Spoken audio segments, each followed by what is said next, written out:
माता वैष्णो देवी को प्रणाम, बाबा भैरवनाथ को प्रणाम, भादवा माता को प्रणाम। यशोधन ज्ञान सागर आपका स्वागत करता है। आज का विषय बहुत ही रोचक और बहुत ही आपको अच्छा लगने वाला है। यह परिवार के रिश्ते के बारे में है। पढ़ने वाले विद्यार्थी का माता पिता से कैसा व्यवहार होना चाहिए, इस संबंध में मैं आपके सामने पटल पर यह विस्तार से बताने जा रहा हूँ। तो देखिए, माता पिता के घर पर जब बालक का जन्म होता है या बालिका का जन्म होता है तो बड़ी खुशियाँ मनाई जाती हैं और खुशियों के साथ साथ बालक को बड़े प्यार से बड़ा किया जाता है।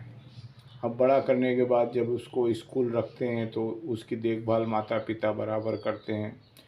जब बड़ी क्लास में जाता है उसके बीच में बचपन से स्कूल शुरू हुआ, उस वहाँ से लेकर के बड़ी क्लास के बीच में बच्चों को माता पिता को मोबाइल से दूर रखना चाहिए।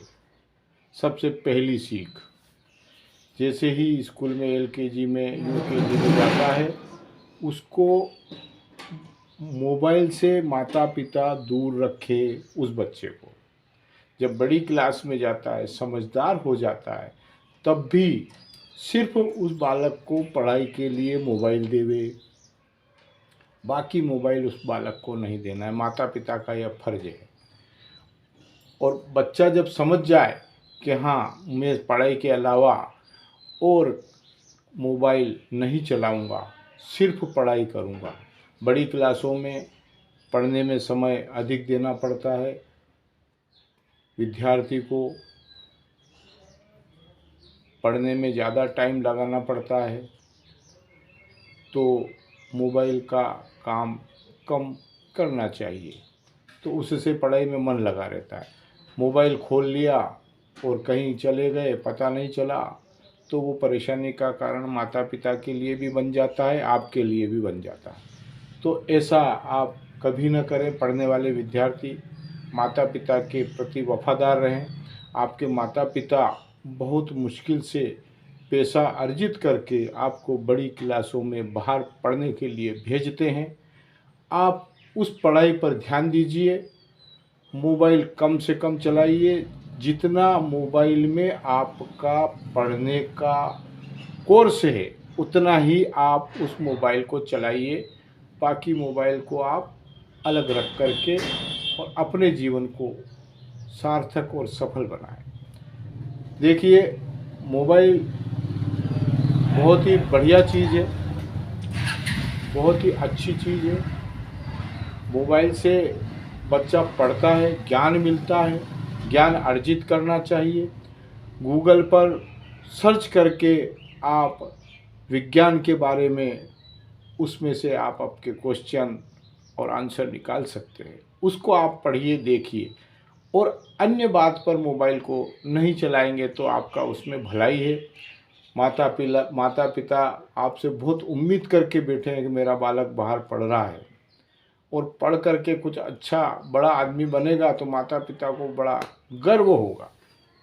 इसलिए मैं इस पटल पर वीडियो को इसलिए लाया कि विद्यार्थी, सिर्फ विद्यार्थी, पढ़ने वाले बच्चे, लड़की लड़कियां सिर्फ मोबाइल इतना ही चलाएं जितना आपका पढ़ने में कोर्स में आता है। उसको सर्च करें, उसको पढ़ें, उसको समझें और फिर मोबाइल बंद करके और अपने गृह कार्य में लग जावें, अपने माता पिता की सेवा में लग जावें। माता पिता से बात करें, माता पिता के संग में रहें। बाहर जब रहते हैं तो उनसे फ़ोन पर आप बात कर लें और व्यवस्थित तरीके से अपना शेड्यूल बना करके अपनी पढ़ाई करें। पढ़ाई में अधिक से अधिक समय, देखिए, बड़ी क्लासों में जैसे तैयारी करते हैं तो उसमें 18-18 घंटे विद्यार्थियों को पढ़ना पड़ता है। ये आप ध्यान रखना, 18 घंटे पढ़ना, 24 घंटे में से 18 घंटे पढ़ाई करना, यह एक बहुत ही अति आवश्यक बड़ी क्लासों में बड़ी जो आपको इंटरव्यू देना पड़ते हैं ऊंचे पद के लिए, तो उसके लिए आपको 18 घंटे पढ़ना पड़ेगा। तो यदि आप मोबाइल चलाएंगे और फिजूल की उसमें पिक्चर देखेंगे या फिजूल के नाटक देखेंगे या फिजूल का उसमें समय वेस्ट करेंगे तो 18 घंटे पढ़ाई नहीं होगी। और जब 18 घंटे पढ़ाई नहीं होगी तो आप मुझे बताइए कि आप जिस पद के लिए तैयारी कर रहे हैं क्या उस पद को पालेंगे। बहुत ही ज़्यादा कंपटीशन है, 90 नंबर से ऊपर वालों का नंबर आता है। तो कंपटीशन की तैयारी में आप लग जाएं और माता पिता को पूरा विश्वास दिलाएं। माता पिता को ये मालूम होना चाहिए कि मेरा बेटा बिल्कुल पढ़ रहा है और नंबर 1 ही आएगा और उसकी नौकरी भी नंबर 1 की ही लगेगी। माता पिता को ऐसा लगना चाहिए। और पुत्र का भी फर्ज है जो माता पिता को इतना वो बता दे, समझा दे और वो भी समझे, पुत्र भी समझे कि मैं विद्यार्थी हूँ, मुझे विद्यार्थी के हिसाब से माता पिता के चरण छूना है, माता पिता की सेवा करना है और माता पिता के पैसे को दुरुपयोग नहीं करना है, वेस्टेज नहीं करना है और गलत संगति नहीं करना है, गलत व्यसन नहीं करना है। सिर्फ भगवान का भजन करना, ईश्वर को याद करना, सरस्वती माता को याद करना। सरस्वती माता का प्रातःकाल यदि उठ कर के और आप नाम ले लेंगे, माँ सरस्वती नमो नमः, ओम माँ सरस्वती नमो नमः, माँ सरस्वती नमो नमः, विद्यादायिनी नमो नमः, हंसवाहिनी नमो नमः, ओम सरस्वती नमो नमः, माँ सरस्वती नमो नमः, विद्यादायिनी नमो नमः, हंसवाहिनी नमो नमः। इस तरीके से आप 5 बार माँ सरस्वती का नाम ले लेंगे तो आपकी जीवा पर सरस्वती बैठ जाएगी और आप जो याद करेंगे, जो पढ़ेंगे, वो आपके दिमाग में कंप्यूटर की तरह फिट हो जाएगा। और जहाँ आप पेपर देने जाएंगे, जहाँ एग्ज़ाम देने जाएंगे, जहाँ परीक्षा देने जाएंगे, वहाँ पर नंबर 1 पे पहला नाम आपका रहेगा। ये मेरा आपसे वादा है। 18 घंटे पढ़ना है, सरस्वती का जाप करना है, 5 बार मंत्र का जाप करके पढ़ने बैठ जाए। देखिए सरस्वती आपकी जिह्वा पर बैठ करके और कैसे आपसे परीक्षा के अंदर लिखवा करके नंबर 1 पे आपका नंबर तुरंत ही आ जाएगा। इन नंबरों पे आप संपर्क करके बात भी कर सकते हैं। विद्यार्थी, किसी भी विद्यार्थी को कुछ भी पूछना है पढ़ने के बारे में तो इन नंबरों पर चर्चा कर सकते हैं।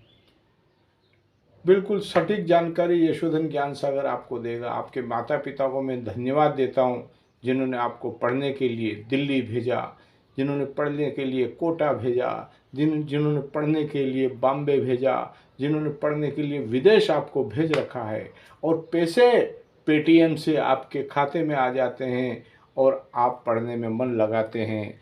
मुझे बहुत गर्व है इस बात पर। तो मेरे बहनों भाइयों, माता पिताओं की रक्षा कीजिए, माता पिता के पैसे को आप सार्थक बनाइए और आप बड़ा पद लेकर के माता पिता के सामने आइए। देखिए माता पिता कैसे खुश होंगे और आपको मिठाइयाँ खिलाएंगे और आपको बिल्कुल आपको गले से लगाएगी माँ। और क्या चाहिए। तो इसलिए आप पढ़ने में मन लगाइए। एक ही लक्ष्य में, इसलिए इस बोर्ड पे इसको इसलिए लाया कि विद्यार्थी आजकल बहुत ऐसे कम हैं जो गलत लाइन पे चले गए और माता पिता उनके दुखी हैं। तो मैं उनसे भी यही विनती करता हूँ, उनसे भी यही प्रार्थना करता हूँ कि माता पिता के पैसे को आप व्यर्थ में मत गंवाइए। ये समय दोबारा फिर नहीं आएगा। इसलिए मेरा आपसे विद्यार्थियों से बार बार यह निवेदन है कि माता पिता ने आपको पढ़ने के लिए भेजा है, बस आपका एक ही लक्ष्य है। अर्जुन ने, गुरु द्रोणाचार्य ने नीचे एक तेल की कढ़ाई रखी और ऊपर एक चिड़िया बिठा दी और गुरु द्रोणाचार्य ने अर्जुन से कहा कि देखना अर्जुन तेल में है और चिड़िया की आंख के अंदर तीर मारना है। एकाग्र चित्त, वही अर्जुन और वही बाण। देखिए फिर अर्जुन का कमाल। अर्जुन ने कढ़ाई के अंदर नजर मारी और चिड़िया की आंख को अपने धनुष बाण से लक्ष्य के साध करके और उसको भेद दी। अब देखिए एकाग्र चित्त, ऐसा एकाग्र चित्त आप होकर के पढ़ें, आपका नंबर पहला अवश्य लिस्ट में आएगा और आप बड़े अधिकारी बनेंगे। यह मैं प्रभु से, मेरे ईश्वर से, माता वैष्णो देवी से, बाबा भैरवनाथ से, भादवा माता से यही प्रार्थना करता हूँ कि जो बच्चा, जो विद्यार्थी ईमानदारी से पढ़ता है, मन लगा करके 18-18 घंटे पढ़ता है, उसका पहले नंबर ही आना चाहिए। 90 नंबर से ऊपर उसका नंबर हो, पहले नंबर पे सूची में उसका नाम होना चाहिए और उसका नौकरी में पहला नंबर आना चाहिए। उन माता पिता को भी धन्यवाद देता हूँ, उन विद्यार्थियों को भी धन्यवाद देता हूँ जिन्होंने मेरे इस वीडियो को सुन करके और माता पिता की सेवा करना चालू कर दी। माता पिता को उठा करके फ़ोन बात करी। यशोधन ज्ञान सागर चैनल ने मुझे यह बताया, यह माता पिता ने देखा तो माता पिता ने आपको बताया विद्यार्थी को कि यशोधन ज्ञान सागर चैनल क्या बोल रहा है बेटा, ज़रा सुनना। तो उसी में आप धन्य हो जाएंगे और माँ सरस्वती आपकी जिह्वा पर बैठ जाएगी। यह मैं आपसे विनती करता हूँ कि इस आपाधापी के युग में मेहनत करके और आप बड़े अधिकारी बने और माता पिता की अधिकारी बनने के बाद सेवा उनकी ज़रूरी है, क्योंकि उन्होंने बचपन से आपको लाड़ प्यार से रखा, बाहर पढ़ने के लिए भेजा और आज आप अधिकारी बन गए हैं। तो माता पिता के चरण छू करके आप धन्य हो जाइए और माता पिता की सेवा अवश्य करिए।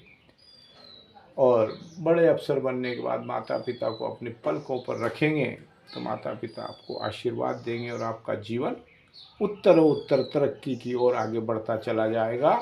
यह यशोधन ज्ञान सागर आपको कहता है। मैं अपनी वाणी को यहीं विराम देता हूँ। कमेंट्स बॉक्स में लिखे जय माता दी, जय बाबा भैरवनाथ, जय भादवा माता की। धन्यवाद।